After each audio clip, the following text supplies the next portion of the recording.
Welcome students. सो 11th class में हम जो अपना फर्स्ट चैप्टर है द लिविंग वर्ल्ड वो स्टडी कर रहे थे। तो स्टूडेंट्स उसमें अभी हम जो अपना एक जो कैरेक्टरिस्टिक्स वाला पार्ट था वो कंप्लीट कर लिया था। दूसरा हम जो सिस्टमैटिक्स नोमेनक्लेचर का पार्ट जो वो कर रहे थे। तो स्टूडेंट्स नोमेनक्लेचर के बारे में आपको बताया था कि नोमेनक्लेचर क्या होता है। नोमेनक्लेचर कोई भी ऑर्गेनिज्म जो लिविंग ऑर्गेनिज्म है उनको एक स्पेसिफिक नेम देना जरूरी होता है। क्यों होता है? इजीली आइडेंटिफाई के लिए, आइडेंटिफिकेशन के लिए हमें उसकी नेमिंग बहुत ही कंपल्सरी होती है। उस प्रोसेस को जो साइंटिफिक प्रोसेस होता है उसे क्या बोलते हैं? नोमेनक्लेचर। तो नोमेनक्लेचर अलग अलग टाइप के हैं, बाइनोमियल है, ट्राइनोमियल है। आज हम बाइनोमियल नोमेनक्लेचर पढ़ेंगे। कौन सा पढ़ेंगे आज हम? First binomial nomenclature. तो बाइनोमियल नोमेनक्लेचर, बाई से मीनिंग से आप समझ गए होंगे, बाई मीनिंग द टू। ठीक है, तो अब देखते हैं binomial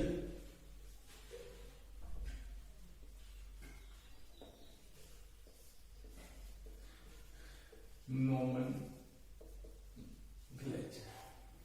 binomial nomenclature, binomial nomenclature. ये जो नोमेनक्लेचर था ये कैरोलस लिनियस था, इन्होंने दिया था। कैरोलस लिनियस ने दिया था। ठीक है, कैरोलस लिनियस ने क्या किया बताया कि इसमें हम कोई भी लिविंग ऑर्गेनिज्म को, प्लांट है या एनिमल है, उसको दो नेम देते हैं। मतलब उसका जो नेमिंग है वो दो पार्ट में डिवाइड कर देते हैं। एक तो जो जेनेरिक नेम जो होता है, मतलब जीनस एपिथेट, जीनस, और दूसरा कौन सा होता है?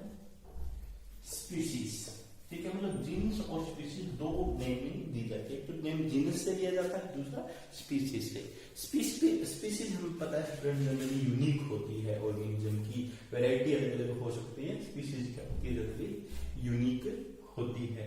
तो दो नेम देते हैं, इन्हीं दो नेम के बेस पे क्या बनाया गया? Binomial nomenclature. इसमें क्या हुआ? एक नेम तो कहां से लिया जाता है? जीनस से लिया जाता है, दूसरा कौन सा होता है? स्पीशीज से लिया जाता है।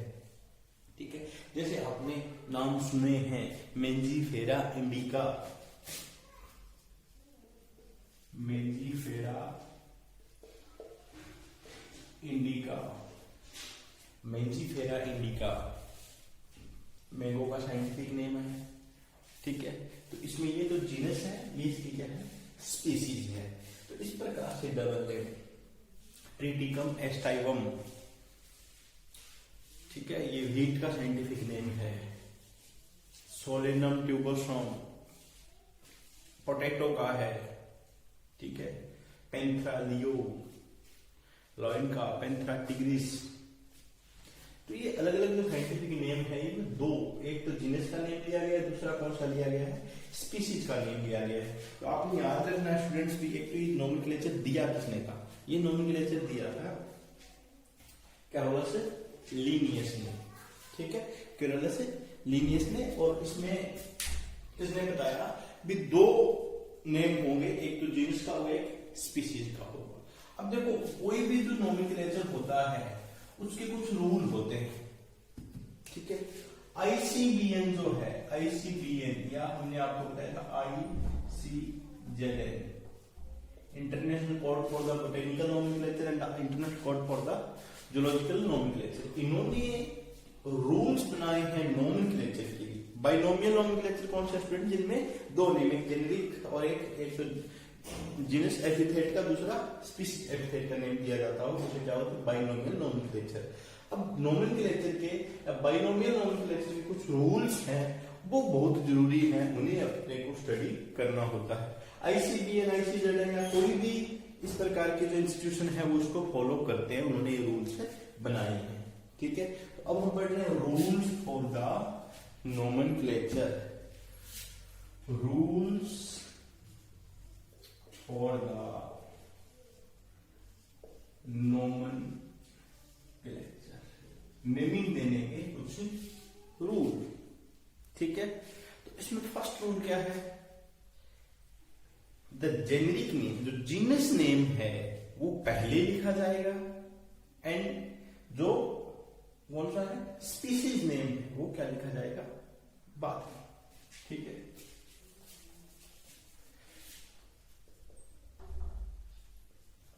The name of organism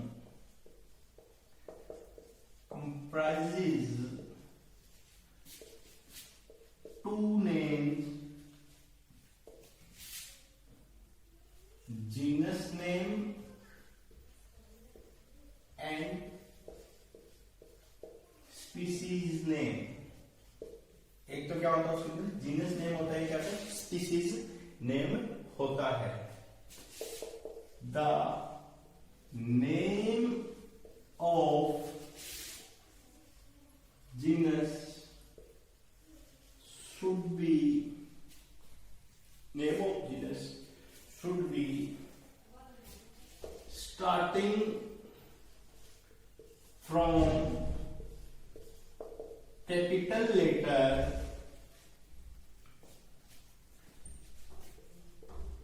and written before the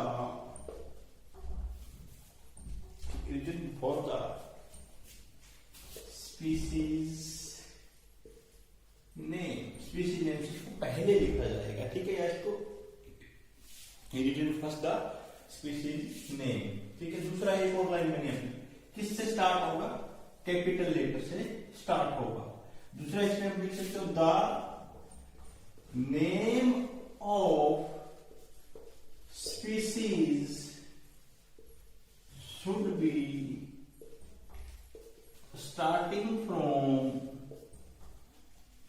small letter, small letter। Genus का जो नेम होगा वो कैपिटल लेटर से शुरू होगा और जो स्पीशीज का होगा वो क्या होगा स्मॉल लेटर से होगा। हम यहाँ पे एक एग्जांपल रख लेते हैं, Mangifera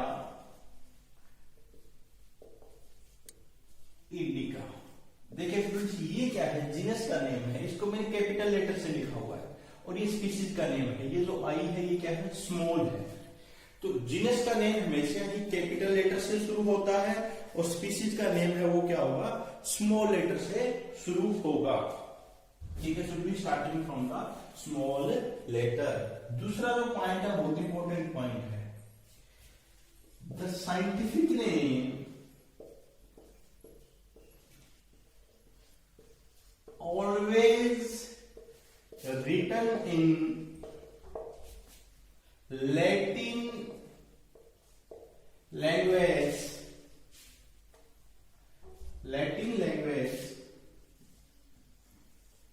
and italic font। Scientific name जो होते हैं वो लैटिन लैंग्वेज में लिखे जाते हैं। कुछ नाम ग्रीक में भी होते हैं, जनरली आते हैं लैटिन में। ठीक है, ग्रीक में भी आप लिख सकते हैं उसको। ठीक है, ग्रीक में, और इनके जो फॉन्ट होता है वो क्या होता है इटालिक होता है। जैसे आपने यहाँ पे मेंजीफेरा इंडिका, इसको ने लेटिनाइज कर दिया, इंडिया था, इंडिया से क्या कर दिया इसको इंडिका। ठीक है, जैसे हाउस फ्लाई उसका साइंटिफिक नेम होता है म्यूस्का डोमेस्टिका, घरेलू मक्खी जिसको बोलते हैं, domestic is related to the house, घरेलू। ठीक है, उस डोमेस्टिक को हमने क्या करा दिया डोमेस्टिका, उसको क्या कर दिया लेटिनाइज्ड कर दिया। ठीक है फ्रेंड्स, इसका ये रूल है भी, ये लैटिन के अंदर लिखा जाता है। और फॉन्ट कौन सा होता है इटालिक फॉन्ट। ये फॉन्ट का मैं आपको बताऊंगा, इसमें भी अगर हैंड रिटन लिख रहे हैं, हाथ से लिख रहे हैं, ठीक है, वो अलग बात है, अगर हम प्रिंट कर रहे हैं तो अलग है। ठीक है, इसमें भी कंफ्यूजन नहीं होना है, पहले आपने इसको देखना है लैटिन में। अब स्टूडेंट्स क्वेश्चन यहाँ पे ये भी आ सकता है कि लैटिन में क्यों लिखा जाता है, इसको लैटिन में ही क्यों लिखा जाता है। ठीक है, तो जो इसका रीजन ये होता है, जो लैटिन और ग्रीक लैंग्वेज है, आप थोड़ी बहुत हिस्ट्री भी पढ़ा करो, लैटिन और जो ग्रीक लैंग्वेज है वो आज के टाइम में वर्किंग में नहीं है, मतलब उनका यूज नहीं होता, बोली नहीं जाती लैटिन लैंग्वेज, कहीं यूज नहीं होती है। ठीक है, उसका मीनिंग क्या हो गया उसका मीनिंग स्टूडेंट्स ये हो गया कि अगर कोई चीज अगर बोली नहीं जाती, those are the dead languages, वो डेड लैंग्वेज है, और डेड लैंग्वेज है तो उनके अंदर कभी चेंजेस नहीं आते। बहुत इंपॉर्टेंट पॉइंट है ये। देखिए स्टूडेंट्स, हम इंग्लिश बोलते हैं, हिंदी बोलते हैं, कोई भी लैंग्वेज बोलते हैं, उसमें टाइम टू टाइम बहुत सारे चेंजेस आते जा रहे हैं। आपने भी देखे, हमने बहुत सारे वर्ड हैं वो चेंज हो गए हैं, बहुत सारे सेंटेंस चेंजेस होते जा रहे हैं। वो क्या है, क्योंकि कोई कंटिन्यू चीज प्रोसेस में रहेगी तो उसमें चेंजेस आएंगे, यही नेचर है, चाहे वो लिविंग एंड नॉन लिविंग, उसमें चेंजेस आएंगे। लैंग्वेज में भी चेंजेस आते हैं, कंटिन्यू उसके अंदर डेवलपमेंट होता है।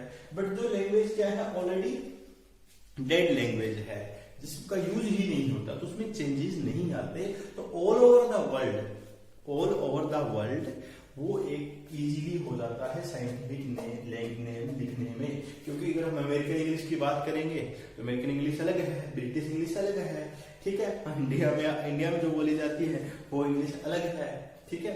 और अगर लोकल लैंग्वेज की बात करें तो पूरे वर्ल्ड की अलग अलग है। तो एक यूनिक सभी के लिए बनाने के लिए इसको साइंटिफिक नेम दिया जाता है, और लेटिनाइज इसलिए किया जाता है कि सभी को एक ही नाम से हम इजीली जान सके।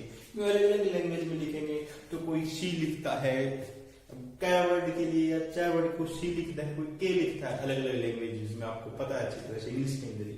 तो इसलिए इसको सॉर्ट आउट करने के लिए एक पर्टिकुलर जो लैंग्वेज है लैटिन और ग्रीक यहाँ पे दी गई है। तो ये फर्स्ट टू रूल्स आपने देखते हैं, scientific name always in the Latin language. और फर्स्ट पहले किसका नाम लिखा जाएगा, जीनस का, उसके बाद किसका लिखा जाएगा, स्पीशीज का, ठीक है। अगला रूल तीसरा, the handwritten name should be separately underline. बहुत इंपॉर्टेंट पॉइंट है। अगर आप हाथ से नेम लिख रहे हो, जैसे हम पेपर में लिख रहे हैं, मैं बोर्ड पे लिख रहा हूं, तो आपने देखा होगा मैंने इसको भी अंडरलाइन किया, इसको भी अंडरलाइन किया, और ये रूल है, इसको लिखना पड़ता है। बहुत सारे बच्चे यहाँ गलती करते हैं, उसके बाद उनके नंबर करते हैं, या पेपर में जो एमसीक्यू में गलत हो जाता है, बाद में कहते हो सर ये तो इतनी छोटी सी मिस्टेक, बट ये रूल है, इसको फॉलो करना पड़ेगा। मेंजिफेरा इंडिका के नीचे मैंने ये दोनों के अंडरलाइन किया है, इसका मतलब ये रूल है, handwritten name should be separately underlined in printing the name, the font of name should be italic। अगर बात करें इसकी फॉन्ट की, अगर प्रिंटिंग में बात कर रहे हैं तो वो किसके अंदर होनी चाहिए, इटालिक फॉन्ट के अंदर होनी चाहिए, इटालिक के अंदर होनी चाहिए। इटालिक जो ऐसे अक्सर लिखते हैं ना, ठीक है, वो क्या होता है, इटालिक फॉन्ट होता है। तो ये भी इसका एक रूल है, ठीक है। ये फर्स्ट कौन सा है, पहले स्पीसीज का नेम लिखोगे, फिर किसका लिखोगे, पहले सॉरी जीनस का लिखोगे, फिर लिखोगे स्पीसीज का। उसके बाद क्या है, कैपिटल से शुरू होगा जीनस का, उसका स्मॉल से होगा, सेपरेटली अंडरलाइन करना पड़ेगा, प्रिंटिंग फॉर्मेट में इटालाइज करना पड़ेगा। दूसरा जो है अपना इसके अंदर जो लेटिनाइज करना होता है। ये कुछ बाइनोमियल नोमेनक्लेचर की नॉर्मल रूल्स है जो हम बार बार इनको हम स्टूडेंट्स स्टडी करते हैं। ये कुछ नेम है जो आपने याद करने, कुछ रूल्स याद करने हैं कि आपने ये इतने रूल तो याद करने। उसके अलावा भी बहुत सारे रूल है, उनको भी हम स्टडी करेंगे। जैसे कि मान लो किसी साइंटिस्ट ने एक पर्टिकुलर स्पीसीज या पर्टिकुलर जो स्पीसीज है उसको खोजा, उसको नाम दिया, जैसे मेंजिफेरा इंडिका है, लिनियस ने खोजा है, तो इसके पीछे लिनियस का नेम लिख देते हैं, ठीक है। उसके रूल भी हम नेक्स्ट लेक्चर के अंदर स्टडी करेंगे। तो ये साइंटिफिक नेम के कुछ रूल्स है। जैसे हमने यहाँ पे लिखा मेंजिफेरा इंडिका, मेंजिफेरा इंडिका किसका नेम होता है, मैंगो का होता है, ठीक है। अगर हम बात करें ह्यूमन के साइंटिफिक नेम की, ह्यूमन का साइंटिफिक नेम क्या होता है, होमो सेपियंस, सभी को पता ही है, होमो सेपियंस क्या होता है? Homo sapiens. हाउस फ्लाई का house fly, musca domestica, musca domestica. Potato का सोलेनम ट्यूबरसोम, सोलेनम पोटैटो की बात करिएगा, सोलेनम ट्यूबरसोम, ठीक है, सोलेनम ट्यूबरसोम। तो ये सारे नेम आपने याद भी रखने हैं, ठीक है। वीट का ट्रिटिकम एस्टाइवम, लॉइन का पेंथरा लियो, टाइगर का पेंथरा टिग्रस, ठीक है। ये नेम आपने साइंटिफिक नेम भी इनके याद करने हैं। जो नॉर्मल कुछ इंडिविजुअल्स है, कुछ ऑर्गेनिजम्स हैं, उनके नेम भी आपको याद रहने चाहिए। तो जो बाइनोमियल नोमेनक्लेचर के रूल है स्टूडेंट्स, वो आपने पढ़ने हैं। इसमें कुछ रूल्स और भी हैं, वो नेक्स्ट लेक्चर के अंदर ऐड करेंगे और वो पढ़ेंगे। अभी आपने ये रूल स्टडी करने हैं। Okay students, thank you.